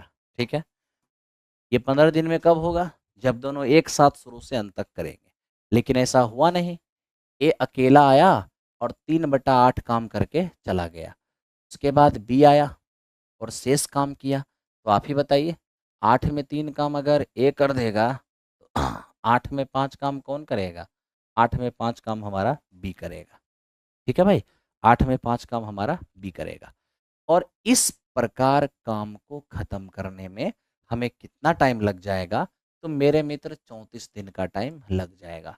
और लगना भी चाहिए, जब दोनों शुरू से अंत तक एक साथ करेगा तो 15 काम, लेकिन जब अकेले अकेले करेगा, कुछ दिन तक अकेला ए करेगा, फिर कुछ दिन तक अकेला बी करेगा, तो स्वाभाविक सी बात है कि दुगुना या उससे ज़्यादा टाइम तो लग ही जाएगा। ठीक है, तो हमें कहता है ए जो अधिक क्षमता वाला है वो अकेले काम को कितने दिनों में करेंगे। ठीक है, तो मेरे दोस्त जानते हो, इस प्रकार के क्वेश्चन को बनाने का जो सबसे स्मार्ट अप्रोच है वो मैं आपको बताता हूँ। ठीक है, आप कहोगे सबसे स्मार्ट अप्रोच कौन सा है, अभी बताता हूँ। ये 15 है ना मेरे दोस्त, 15 का फैक्टर ले लो। 15 का सबसे बड़ा फैक्टर वो खुद होता है, उसके बाद 5, उसके बाद 3, इसी तरीके से बढ़ता जाएगा। और अब क्या करना है मेरे दोस्त, कि ये जो हमारे पास ये 15 दिख रहा है, और इसका इन दोनों का मेरे दोस्त एलसीएम, 15 और 8 का एलसीएम तो 120 होगा। देखो ऑप्शन में, क्या कोई 120 से कटने वाला है, बिल्कुल भी नहीं। ठीक है, तो मेरे दोस्त ये हमारा फेल्योर हो गया। 5 और 8 40, 5 और 8 का एलसीएम 40, क्या 40 से कोई कटने वाला है, बिल्कुल भी नहीं। मेरे मित्र 3 और 8 24, 3 और 8 कैल्शियम 24, देखो 24 से कटने वाला कोई है, तो मेरे दोस्त हमें ये दिख गया है। अब जैसे ही हमें दिखा तो हम तुरंत चेक करेंगे कि क्या यही तो मेरा आंसर नहीं है। आइए मेरे दोस्त हम चेक करते हैं। अब आप जैसे ही चेक करोगे, यानी ए के द्वारा फिनिशिंग टाइम जो है ना, आपने 24 माना है। अब ये 24 ही मेरा आंसर होगा जब वेरिफिकेशन होगा तब। अब वेरिफिकेशन कैसे करना है, ए का मान लिए कि ए 24 दिन में खत्म कर देगा। ठीक है, कैसे वेरीफाई करना है, तो हमें पता है कि ए और बी दोनों मिलकर काम को मेरे दोस्त 15 दिन में करते हैं। अब आप बताइए, जिस काम को दोनों मिलकर 15 दिन में, उस काम को ये अकेला 24 दिन में, तब तो इन दोनों कैल्शियम क्या, इन दोनों कैल्शियम 120 टोटल काम हो जाएगा। 15 अठे 120 और 24 पंचे 120, यानी ए की इफिशियंसी हमारा 5 है, और ए बी का मेरे दोस्त 8 है। 8 में अगर ये 5 है तो बी कितना हो जाएगा, बी हमारा हो जाएगा 3। और अब ध्यान से आपको देखना है, कराइए। तो मेरे दोस्त ए क्या कितना कर रहा है, टोटल काम का 3/8, टोटल काम है हमारा 120, 120 का 3/8 काम करेगा ए अपनी क्षमता 5 से, तो 8 पंचे 40, 40 तिया 3 तिया 9, तो मेरे दोस्त यहाँ पर हमें 9, क्या 9, तो ये हमारा 9 मेरे दोस्त टाइम है, 9 दिन टाइम है। अब बी से करवाइए बाकी काम। 120 का बी क्या कर रहा है मित्र, ये 5/8 कर रहा है। किस क्षमता से करेगा, अपनी क्षमता से करेगा। 24, 24 पंचे 120 और 5 बचे मेरे दोस्त ये 25। तो अब देखिए, यहाँ हमें 9 दिन, यहाँ हमें 25 दिन, 25 और 9 कितना हो जाएगा, 34। बस हमें यही वेरीफाई कराना था, क्या वाकई 34 दिन लगता है। अगर ये वेरीफाई हो गया, इसका मतलब मेरा यह मानना सही है कि ए का टाइम क्या है 24, ए का टाइम क्या है 24। इसी तरीके से मेरे दोस्त इसको वेरीफाई करते हैं। ऐसा सवाल कभी भी आएगा तो इस तरीके से आप बनाओगे, कहीं आपको दिक्कत नहीं होने वाला है, ठीक है। बाकी चॉइस इज योर्स, आप जैसे दिमाग लगाओ। आप दिमाग दोस्त मेरे लगाने के लिए लोग ऐसे भी लगा सकते हैं, ऐसे भी लगाते हैं कि देखो ना, ए ना 3/4 काम किया है, 3/8 काम किया है, 3/8 समय लगेगा, यानी 3 का मल्टीपल जो है हो जाएगा ए का टाइम, और 3 का मल्टीपल एक ही ऑप्शन है इसलिए उसको लगा दिए है, ठीक है। लेकिन वैसा ठीक है, अगर एक और 3 का मल्टीपल हो जाता तो फिर आप कंफ्यूज कर जाते काम को करने में, ठीक है। चलिए तो मेरे दोस्त चलते हैं क्वेश्चन नंबर नेक्स्ट। अब मेरे दोस्त देखो ये क्या है, हम ये देख रहे हैं कि एक चोर 3 बजे एक कार से एक बैग चोरी करके 50 की स्पीड से मेरे दोस्त क्या करता है, गाड़ी चलाते हुए भागता है। 4 बजे चोर की स्थिति का पता चल जाता है, तो उस बैग का मालिक 70 की स्पीड से कार का पीछा करना शुरू करता है। वह चोर कब पकड़ा जाएगा?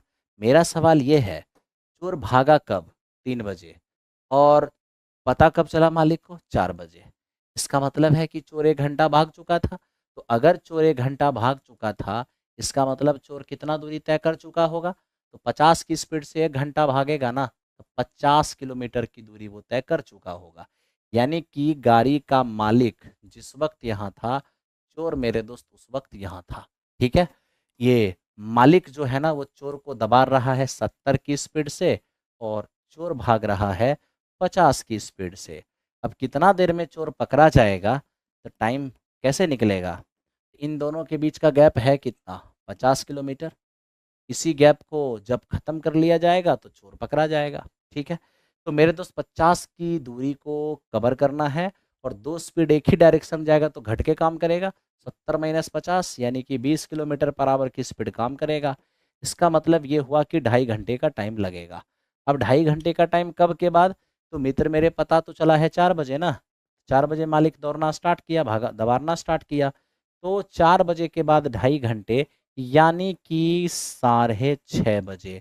तो 6:30 बजे मेरे दोस्त क्या हो गया है, यहाँ पर चोर पकड़े गए हैं, ठीक है। आई होप समझ में आप सभी को आ रहा होगा। आइए चलते हैं नेक्स्ट क्वेश्चन की ओर, और ध्यान से देखिए।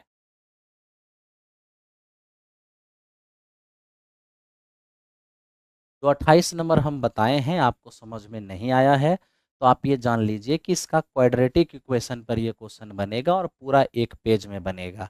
मैंने आपको टेक्निक दिया है, टेक्निक को अगेन एंड अगेन देखिएगा, ठीक है। तो मेरे दोस्त आपको समझ में आ जाएगा।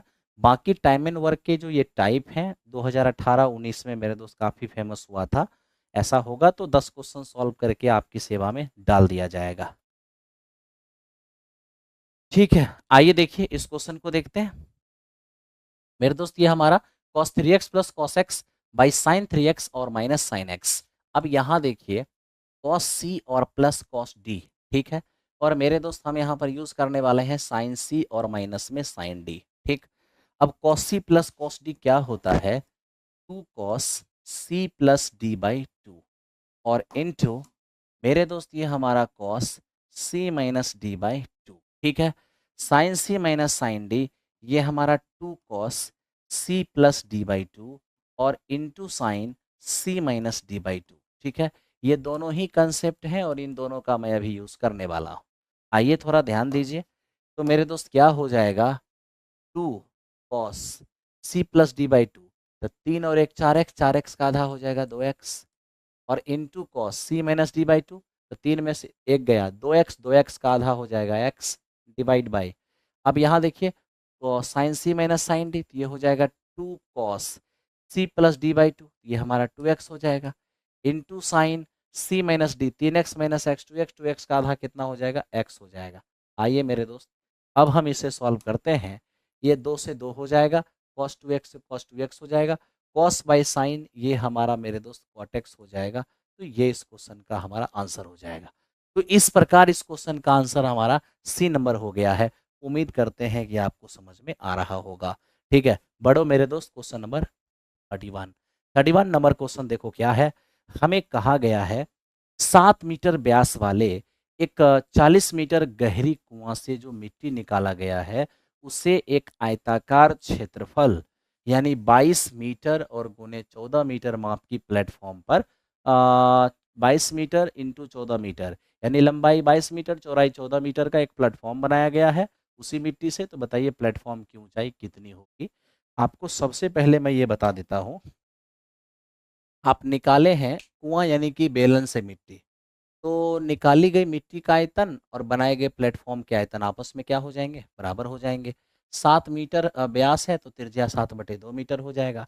अब निकाले हैं बेलन से मिट्टी, तो मिट्टी का आयतन क्या होगा, बेलन का आयतन, जो बन जाएगा क्या मेरे दोस्त, पाई आर स्क्वायर एच।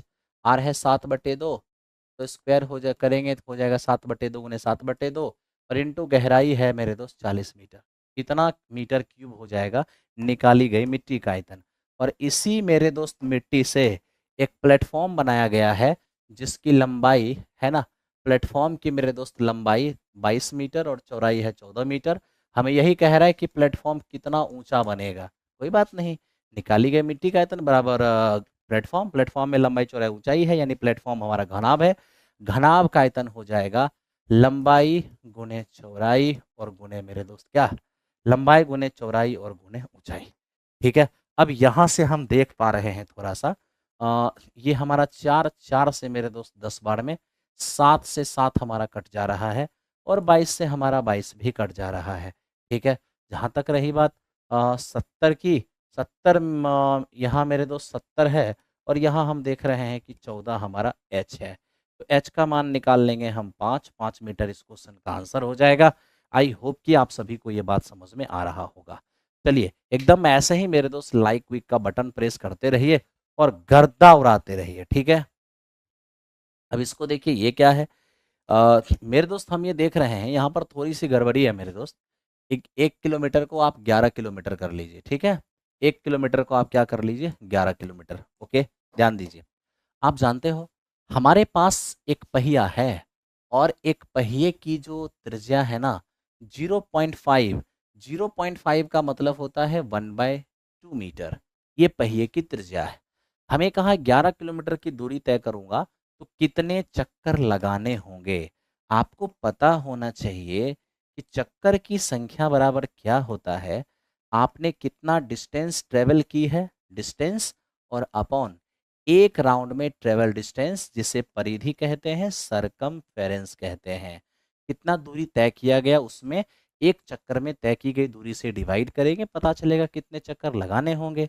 अब सबसे पहली बात क्या है कि मेरे दोस्त हम यहाँ देख रहे हैं डिस्टेंस 11 किलोमीटर यानी 11,000 मीटर, ये हमें ट्रेवल करना है। परिधि क्या होता है 2πr, 2 का मान 22/7, और r कितने हैं, r है हमारा 1/2। ठीक है, अब आइए मेरे दोस्त काम करते हैं।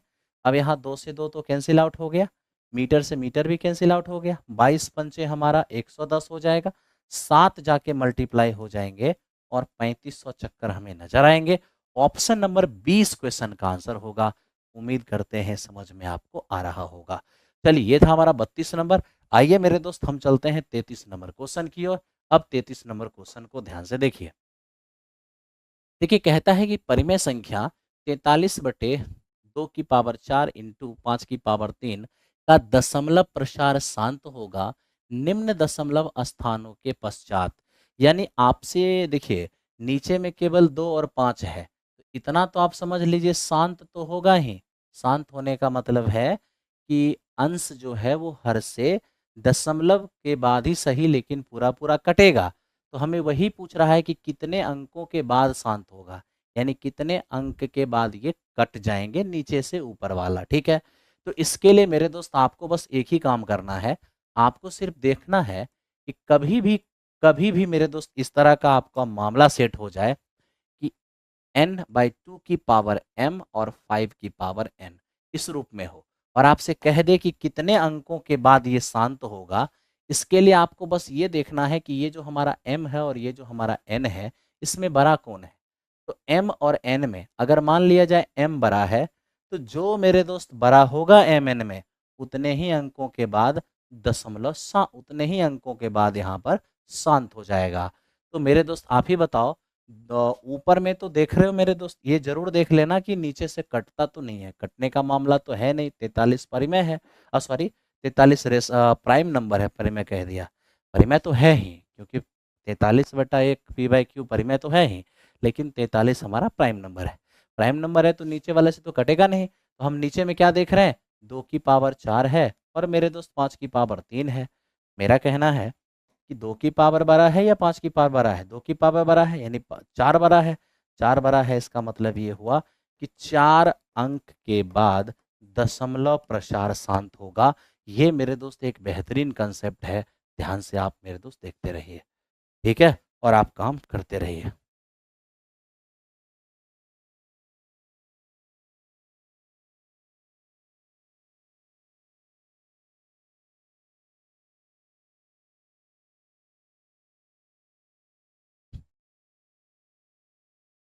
नाइन टेंथ का मैथ भी करवाते हैं सर?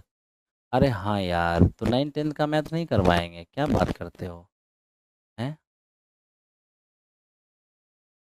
चलो, अब ध्यान दो मेरे दोस्त, ये आप देख रहे हो हमसे माध्य फाइंड करने कह रहा है, तो माध्य फाइंड करना ये तेरा काम है। माध्य फाइंड कर लेना, मैंने ढेर सारे सवाल ऐसे बताए हैं, ठीक है, मैंने ऐसे ढेर सारे सवाल बताए हैं, आप लोग इसको करना, ठीक है। बाकी अगर कहोगे तो मैं मेरे दोस्त कर देता हूँ। देखो यहाँ पर दिया हुआ है क्लास इंटरवल और यहाँ पर हमें फ्रीक्वेंसी दिया हुआ है, तो हम माध्य कैसे फाइंड करेंगे? क्लास इंटरवल और फ्रीक्वेंसी के केस में माध्य बराबर क्या होता है, सिग्मा एफ एक्स और बटे सिग्मा एफ। तो मेरे दोस्त हमें सिग्मा एफ तो दिखा हुआ है ही, 8 7 15 15 15 30 10 40 10 50, तो मित्र मेरे ये तो हमारा 50 हो गया।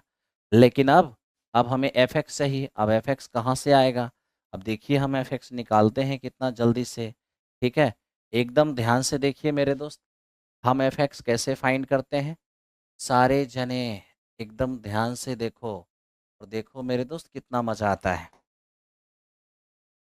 पहला काम है आपको एक्स आई निकालना, ये क्या होता है, L plus you by two. लो, 0 + 10 10 का आधा हो जाएगा 5, 10 + 20 30 30 का आधा हो जाएगा 15, ठीक है। तो देख क्या रहा है, यहाँ पर 5, यहाँ पे 15, 10 बढ़ रहा है, 10 बढ़ाओ, 10 बढ़ाओगे 25 हो जाएगा, 10 बढ़ाओगे 35 हो जाएगा, 10 बढ़ाओगे, ये मेरे दोस्त हमारा 45 हो जाएगा, ठीक है। अब यहाँ से मैं देख रहा हूँ, सब लोग देखो, एफ एक्स फाइंड करना है, करो फाइंड, बताओ। 7 × 5 ये हमारा 35 होगा, 10 × 15 150 होगा, 15 × 25 तो 15 × 5 75, 15 × 2 = 30 7 37, 8 और गुने 35 8 × 5 = 40, 24 4 28, और ये मेरे दोस्त हमारा 450। तो इस तरह से हमने एफ एक्स देखा। अब हमें सिग्मा एफ एक्स निकालना है, तो अगर हमें सिग्मा एफ एक्स निकालना है तो सबको ऐड करना होगा, 5 5 10 जीरो हो जाएंगे, 3 5 3 8 8 7 15 15 8 23 23 5 28, तो 28 और 1 हो जाएगा 29, ये 4 2 6 6 4 10 10 और 2 12, यानी मेरे दोस्त ये हमारे पास 1290 नजर आया, जीरो जीरो हमारा खत्म हो गया, ठीक है। तो हम यहाँ पे अब क्या देखेंगे, जोड़ के कितना आ गया भाई, जोड़ के कितना आ रहा है, हाँ हाँ बिल्कुल। तो मेरे दोस्त ये 5 दूनी 10, बचेंगे 2, और 5 पचे 25 और 5 अठे 40, यानी 25.8 आ रहा है, 25.8। Very very good, very very good. चलो मेरे दोस्त चलते हैं नेक्स्ट क्वेश्चन की ओर। अब इस पे आ जाओ मेरे दोस्त, ये देख रहे हो आप, ये आपका 4.0, ठीक है दोस्त मेरे, 6 to 8 9 10th math science and science, ठीक है, 80 मार्क्स प्लस जीएस, ये सारा एक साथ आपको 1499 में मिल रहा है 4.0 के लिए। आपके जो भी साथी आसपास में जो कोई भी 4.0 की प्रिपरेशन करना चाहते हैं, उन्हें आप ज़रूर बता दीजिएगा इसके बारे में, ठीक है। डिस्कशन और प्लेटफॉर्म का प्रैक्टिस सेट बना लिया जाए, क्या सिलेक्शन के करीब पहुंचा जा सकता है? हाँ मेरे दोस्त, बिल्कुल पहुंचा जा सकता है, बिल्कुल।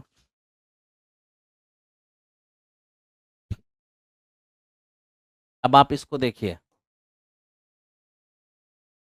इसको आप मेरे दोस्त ध्यान से देखिए थोड़ा सा, क्या है ये, यदि बिंदुओं 3x -2, -2, -6 के बीच की दूरी हमारा 13 इकाई है, तो बताइए x का मान क्या होगा? अ, मेरे दोस्त, मैं जो आपसे कहा था कि 1 बजे तक आप क्या बोलते हैं, हाँ, हाँ, बिल्कुल, बिल्कुल, बिल्कुल मेरे दोस्त, जैसा मैंने कहा था वैसा मैं आपके लिए अवश्य, अवश्य वैसा व्यवस्था करूँगा। आप एकदम से घबराओ नहीं, ठीक है? चलो क्लास फास्ट कीजिए, बिल्कुल फास्ट करते हैं। अब देखो 2 बिंदु के बीच की दूरी हमारा 13 दिया हुआ है। अब 2 बिंदु के बीच की दूरी हमारा 13 दिया हुआ है। अब यहाँ ध्यान दो, इसको हम पॉइंट ए मान लेते हैं और इसको पॉइंट हम बी मान लेते हैं। तो मेरे दोस्त ए बी जो है ये हमारा दिया हुआ है 13। तब तो ए बी स्क्वायर क्या हो जाएगा? तो ए बी स्क्वायर हो जाएगा हमारा 169। ठीक है, अब देखो अच्छे से, ए बी स्क्वायर कैसे फाइंड होगा? 2 बिंदु के बीच की दूरी, एक्स के डिफरेंस का स्क्वायर, ये हमारा है 3, और मेरे दोस्त माइनस माइनस प्लस 5 हो जाएगा। वाई के डिफरेंस का स्क्वायर, यहाँ पर एक्स है और मेरे दोस्त ये माइनस माइनस हो जाएगा प्लस, और बराबर हो गया 169। ये हमारा x प्लस 6 की होल स्क्वायर, और बराबर ये है 5, 25, 25 जाके घटेगा 144। तो मित्र मेरे हम ये देख रहे हैं कि x प्लस 6 की स्क्वायर बराबर 144। अब x प्लस 6 की स्क्वायर अगर हमारा 144 है, तो मित्र मेरे हम x का मान क्या रखेंगे? x का मान हम क्या रखें कि 144 हो जाएगा?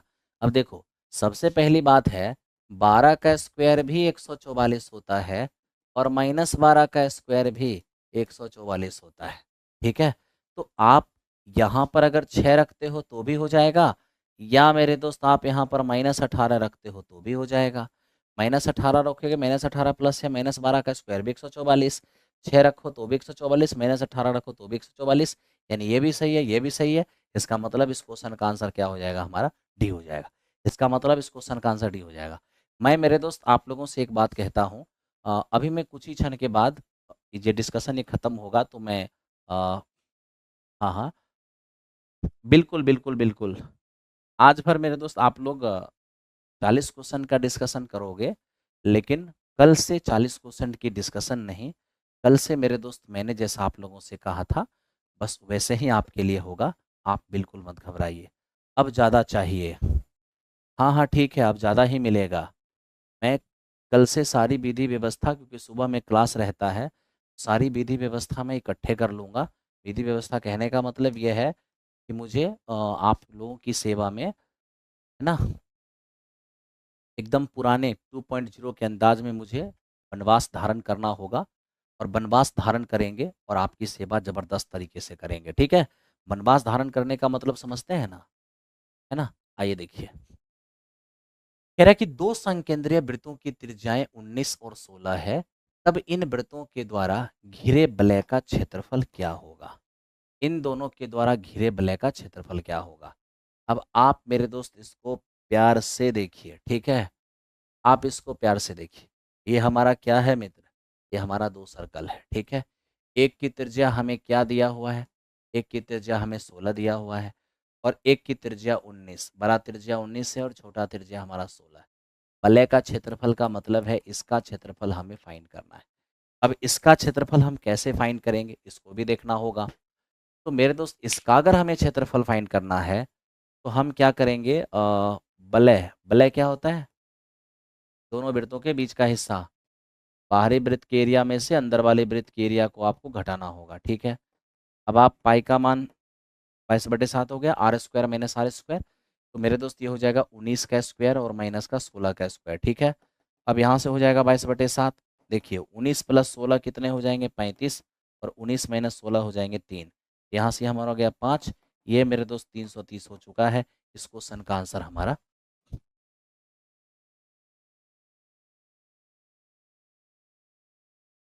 ठीक है? आओ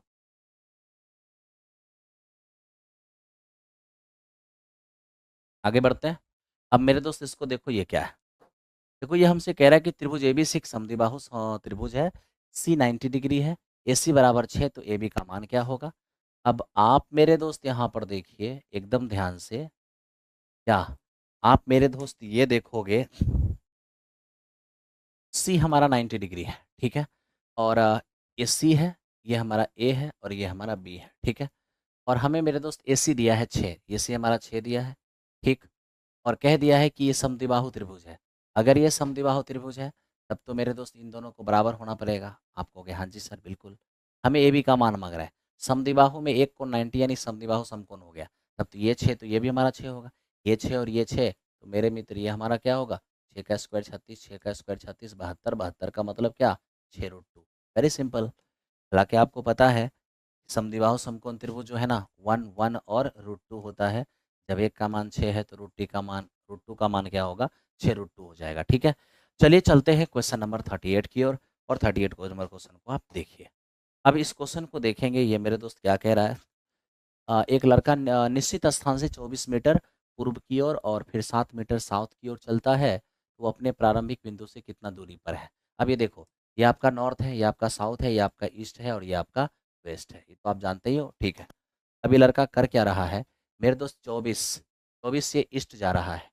24 मेरे दोस्त ये ईस्ट चला गया। ठीक है, उसके बाद साउथ में 7 जा रहा है, तो लीजिए 7 में ये साउथ में आ गया। ठीक, हमें कह रहा है कि बताओ सर ये कितने अपने प्रारंभिक स्थान से कितनी दूरी पर है। ये 7 ये 24, तो मेरे दोस्त ये पाइथागोरस थ्योरम से कितने हो जाएंगे, 25 हो जाएंगे। तो ये आपका 25 हो गया और 25 इस क्वेश्चन का आंसर हो जाएगा। आइए चलते हैं क्वेश्चन नंबर नेक्स्ट की ओर। ठीक है, अब क्वेश्चन नंबर नेक्स्ट मेरे दोस्त ये क्या कह रहा है, इसको देखो। कह रहे ए और बी का मान फाइंड करें जिसके लिए अनंत हल है। अनंत हल समझते हो ना, अनंत हल का मतलब होता है, एक काम करो मेरे दोस्त, ये हमारा एक इक्वेशन क्या है, एक इक्वेशन है हमारा 3x, ये हमारा a+1 और इंटू a+1 इंटू वाई, और उसको ले आओ इस पार, ये हो जाएगा हमारा 2b और -1 बराबर 0 हो जाएगा। उसको देखो थोड़ा सा, 5x और प्लस ये 1 - 2a है और इंटू मेरे दोस्त हमारा y है और माइनस का 3b और बराबर कितने हो जाएंगे, 0। क्या ही करना है अब मेरे दोस्त, हमें करना क्या है, अनंत हल का मामला है।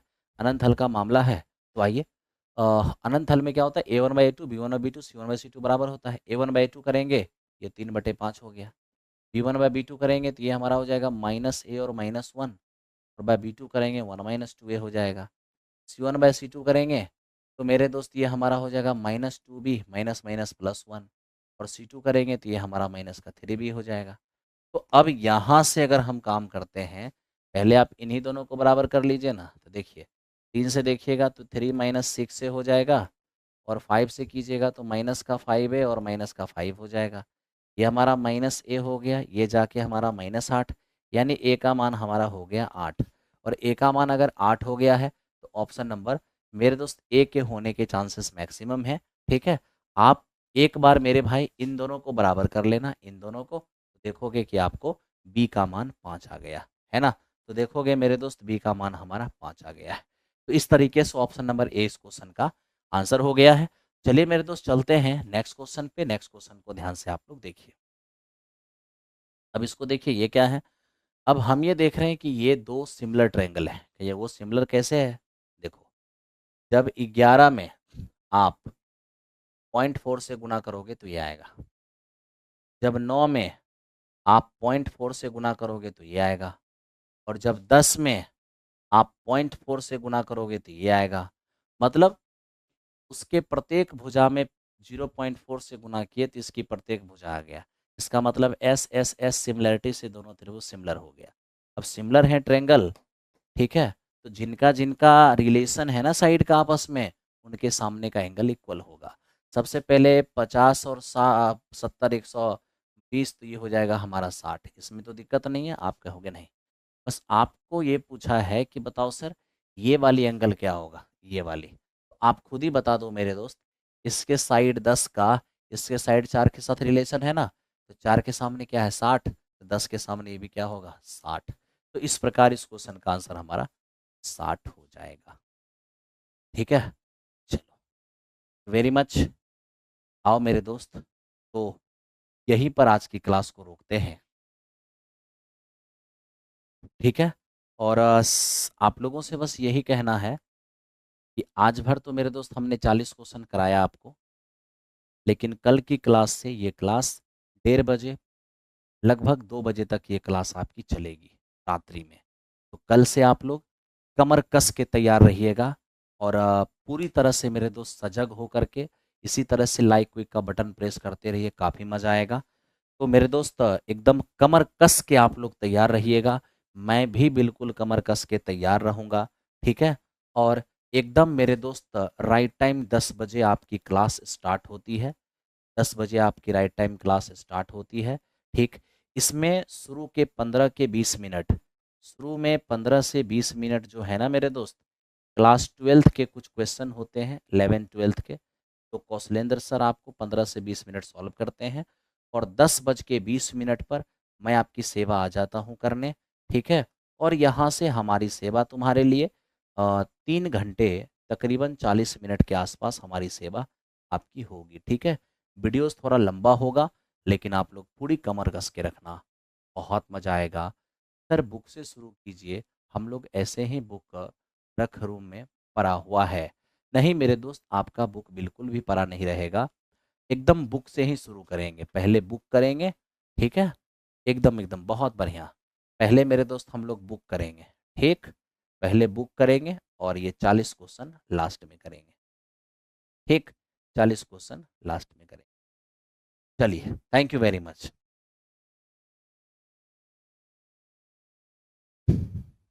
Thank you.